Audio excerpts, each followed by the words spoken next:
Alors les amis, regardez ça. L'avocat sans noyau. Après la vidéo sur l'orange sans pépin, on est dans la venue de l'avocat sans noyau. Et je sais que je vais encore décevoir plus d'un en disant que cet avocat sans noyau que vous voyez là n'est pas un OGM. Alors je dis que cet avocat-là n'est pas un OGM tout simplement parce qu'il a été obtenu au Mexique et sur un arbre sur lequel les autres avocats ont des noyaux. Donc n'allez pas croire que c'est une variété d'avocats qui a été développée et qui ne produit pas de noyaux. Non, ce sont juste des exceptions qui peuvent arriver. Donc très généralement au Mexique, ils en trouvent des avocats comme ça, peut-être 5 ou 10 maxi par arbre, ok? Mais sinon que le reste des avocats de ce même arbre-là ont des noyaux. C'est un peu comme chez nous les êtres humains, ok? Il y a des gens qui naissent de façon un peu bizarre, si on peut dire ça comme ça, ok? Tout simplement dû au fait que lors de leur formation, il y a par exemple eu une aberration chromosomique. Et là, ça chamboule tout.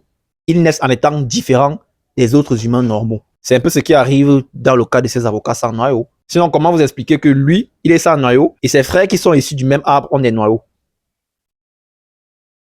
Donc là, il ne s'agit pas d'un OGM, mais on peut mettre cela dans le cadre d'une malformation congénitale. Ça peut arriver et ça n'implique pas forcément que l'avocat n'est pas naturel ou alors que c'est un avocat du diable. Parce qu'on voit y a les fanatiques venir là, non, les choses du diable, Dieu est monté, Dieu est allé à gauche, Dieu est monté sur l'avocat, il a retiré les noyaux. Non, il ne s'agit pas de ça.